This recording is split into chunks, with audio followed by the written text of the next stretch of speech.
After her release from prison, a former thief re-enters the heist world under her former gang leader, leading to her ex-partner's downfall and a surprising partnership with a Russian kingpin. In a parked car on the side of the road, two goons, Benny and Carl, wait for their cue to carry out a task given to them by a syndicate lord. Suddenly, from a distance, they spot their target Rosalie handing a lunchbox to her warden husband, Dwight Tucker, who is about to leave for work. Shortly after the watchman drives off, the armed men infiltrate the apartment to abduct the woman. However, when Carl enters the bathroom, he surprisingly finds Felix, a jiu-jitsu instructor with whom their subject has been having an affair. In a defensive move, the martial arts master punches the gangster. Soon after, he takes the unconscious man's handgun and aims at Benny, who shoots him first. Afterward, the armed man immediately calls his boss to inform him about what happened and that their target is safe. 2 weeks ago, ex-thief and single mom Daisy Jett Kowalski returned home and greeted Maria, her Spanish companion who was about to leave for an appointment. Shortly after washing her face, the woman headed to her bedroom and shockingly found two armed men. Taggart threatened they would harm her daughter and maid if she didn't comply with their request. It turned out that the goons wanted the ex-thief to entice and cuff the crime boss so they could talk to him. To make her comply, the gangsters assured the woman that she could walk away safely after fulfilling their request. When asked if the single mom had something else to say, she corrected them and said that Maria was not her maid. Dressed elegantly, Jett arrived at the hotel to execute the plan. While the former master thief conversed with a syndicate lord, Charlie Baudelaire, the two gangsters entered the hotel. However, on their way to their target's room, the mob leader's non-heterosexual son, Charlie Jr., eliminated the goons and informed his dad about it. Afterward, the kingpin thanked Jett for advising them about the attack and paid her a generous amount. The woman then descended to the hotel lobby to leave the establishment. Just before she exited the hotel,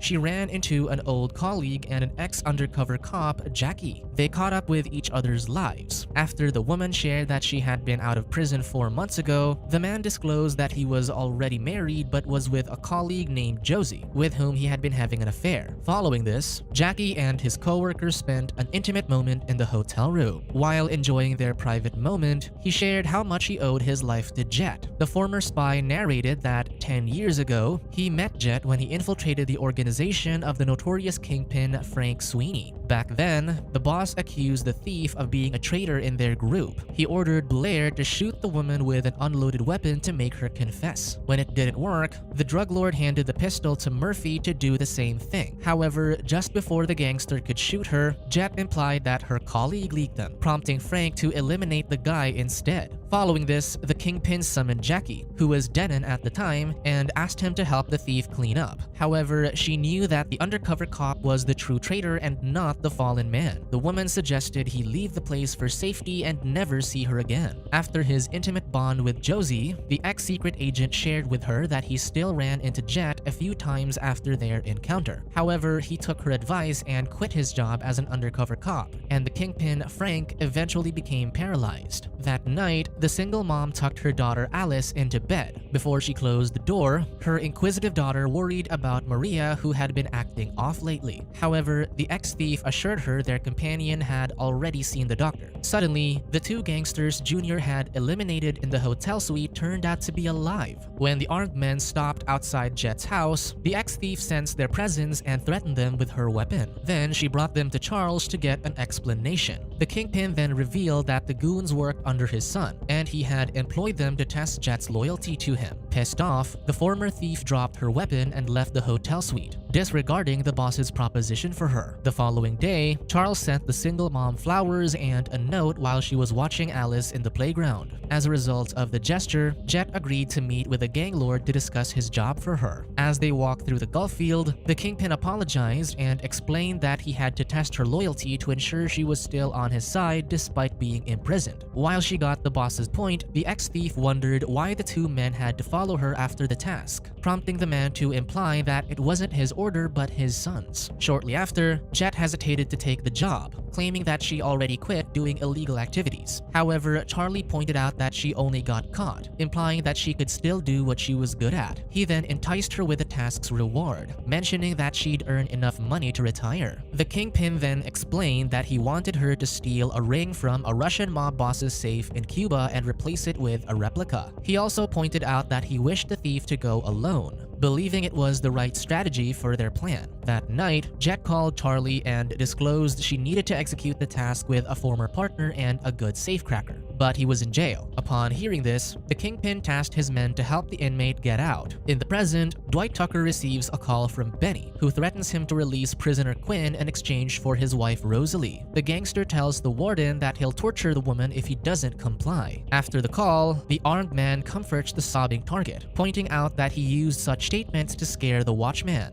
Following the order, Dwight picks up Quinn from his cell and provides him with officer clothes and a fake ID so they can drive past the security. The following morning, a masked Benny brings Rosalie to the location in preparation for the warden's arrival with the inmate. Meanwhile, Carl poses as a sniper in case the watchman harms them. After the exchange, the gunman immediately shoots Dwight's tires and escapes with his colleague and Quinn. Following this, Benny brings the released prisoner to a rented room with a safe for him to practice. Shortly after, Junior visits him to give him his passport details and the photo of the Russian kingpin, Miljan Bestich. Later, Jett arrives and they spend an intimate time together before discussing the job's details. After their private bonding, Quinn unlocks the safe under 7 minutes in preparation for his safe-cracking job. Then, he and the thief discuss their plan to steal the gang lord's extravagant ring. Upon their arrival in Havana, Cuba, the couple spends their first day having a romantic time together. The following night, they eat dinner at the restaurant where Miljan is. Officially starting their plan, the gorgeous thief, who pretends to be an actress named Maggie, walks past the kingpin's area to get his attention, prompting him to follow her to the bar. Shortly after getting acquainted with the fake performer, Miljan offers her and Quinn, who's acting as a writer named William, some drinks. Suddenly, the safecracker stands up and excuses himself so he can go to bed, leaving the woman alone with the mob boss. After bonding with their target, Jett informs her colleague that she will have dinner with the gang lord at a family restaurant the next day. The following night, the thief dines with Miljan and then asks him to take her to his mansion. There, she analyzes the entry points, guard positions, and lights. When she returns to the hotel, she informs Quinn about his strategy to get to the safe behind a painting inside the Russian gang lord's bedroom. After studying the plan, the safecracker requests that the woman turn off the garden lights while he sneaks inside the mansion. He adds that Miljan should be out of his bedroom for 7 minutes so he can open the safe. The following day, Jett arrives at their target's luxurious home. While she bonds with the Russian kingpin, Quinn positions himself outside the dimly lit side of the area and climbs the barrier to enter the mansion's yard. While alluring Miljan in the kitchen, the thief turns off the garden lights, enabling the safecracker to run toward the kitchen window and then to the main bedroom. Upon reaching the location, Quinn removes the painting and opens the safe behind it. While he unlocks the vault, he suddenly hears Jett and the gang lord approaching the hall, prompting him to stop temporarily. When Miljan insists on taking her to bed, the thief requests that they spend an intimate time somewhere else, allowing her colleague to continue the task. After successfully opening the safe, Quinn takes the ring and replaces it with a replica. However, upon further investigation, he finds a mysterious envelope containing photos of the Russian gang lord and Junior together, implying that they know each other. He also spots an image of their boss's son lying next to a blood-soaked, lifeless man, making him think they are photographs intended for blackmailing. Following this shocking discovery, the safecracker returns the contents to the safe and then escapes the mansion with the extravagant ring. The following morning, Jett returns to the hotel and encounters an anxious Quinn, who immediately invites her to leave the country. While in the taxi, the cracksman discloses Miljan and Junior's connection and the blackmail photos. However, just before he can reveal the details, armed men block their vehicle and abduct them. Following this, a restrained Jett realizes that Miljan ordered their abduction, revealing that he knew about their robbery. When the gang lord asks who she worked for, the thief lies, telling him that no one employed her. Annoyed by the response, the mob leader intimidates the woman by threatening to harm Quinn and her daughter Alice. Upon aiming his handgun at the cracksman, Jett pleads, telling him she'll let him know everything. When Miljan asks again who employed her, the restrained individual finally reveals reveals that she worked for Charlie. However, the Russian kingpin informs her that her answer is wrong and ends the safecracker's life. Afterward, Miljan explains that he spared her because she's his new pet. The gang lord orders the thief to keep quiet about their encounter. He wants her to return home, collect the money from Charlie, and wait for his further instructions. Following this, he gives her the ring and asserts she works for him. Following her flight home, a traumatized Jett constantly thinks about Quinn's demise and her forced partnership with Miljan. The following day, she anxiously rehearses what to say to her boss about what happened in Havana. Upon her arrival at the hotel, the thief hands the ring to Charlie. When the gang lord asks where Quinn is, the woman lies, telling him that the safecracker stayed in Mexico. Shortly after, he promises her that she'll receive her payment by the end of the week.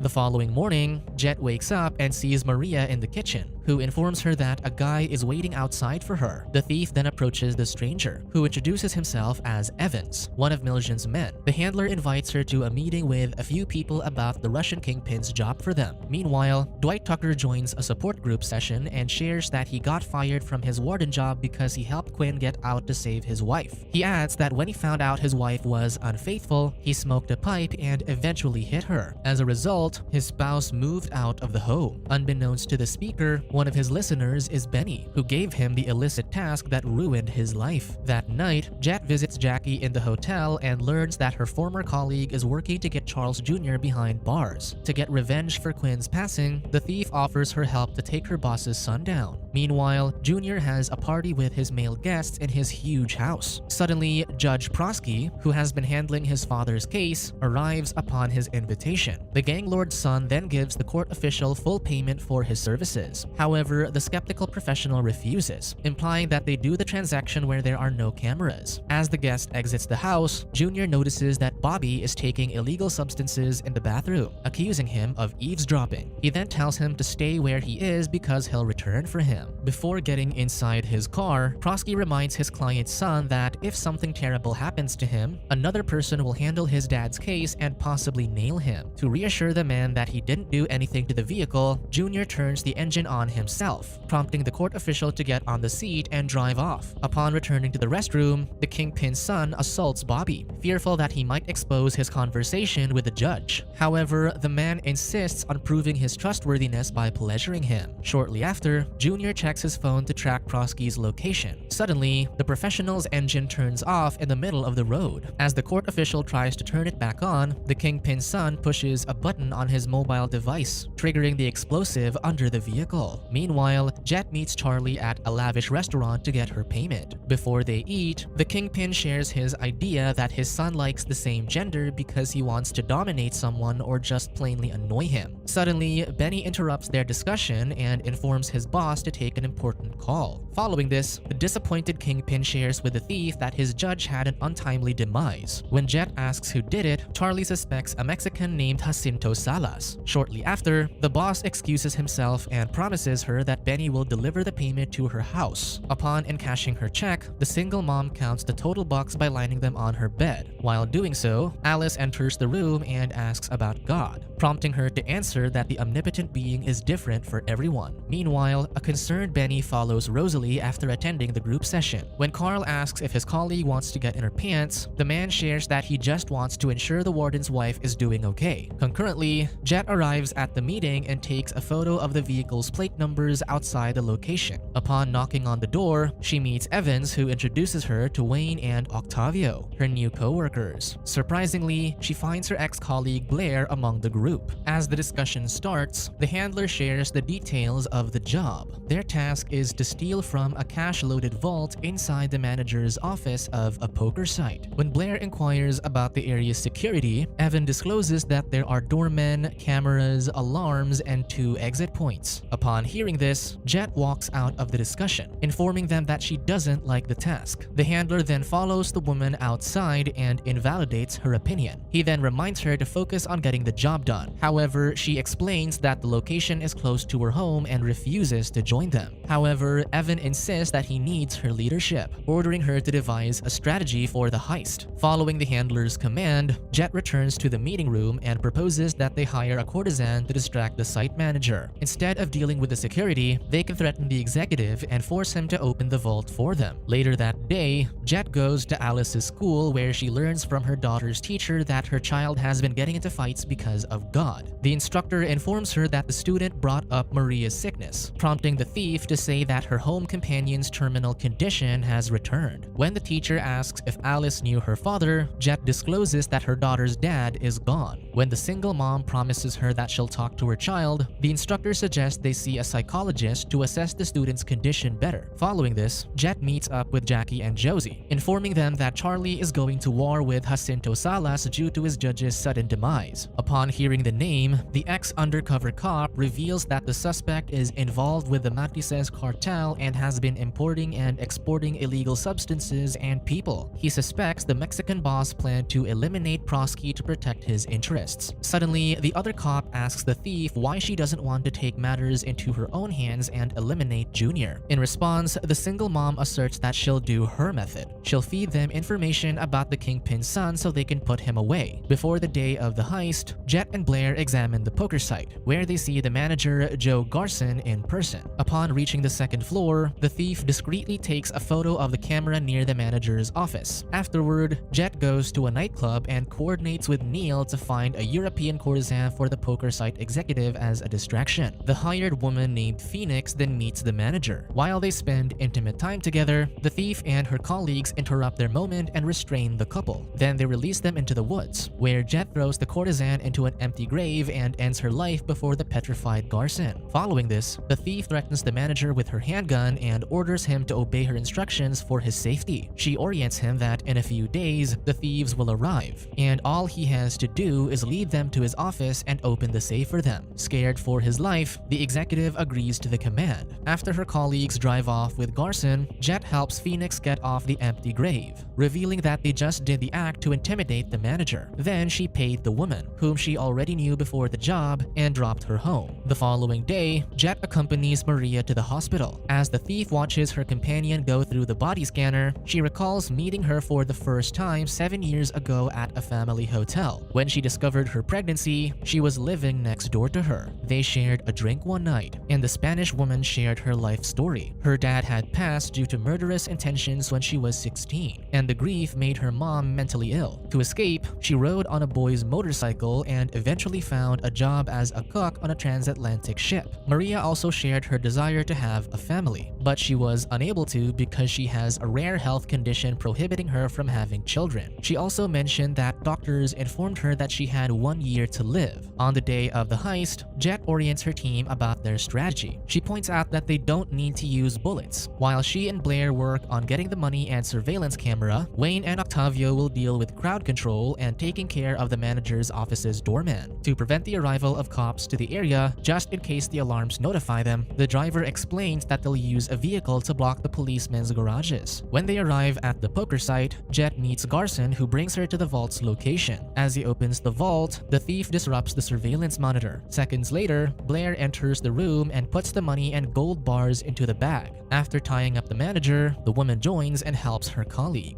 After getting all the vault's contents, Jett exits the door with her bag but suddenly hears a gunshot, prompting her to return to the office. When she sees the lifeless manager on the ground, she turns to Blair, who pulls his weapon's trigger in her direction. Subscribe to watch more videos like this, turn on notifications and leave a like to help the channel out. Thank you for watching.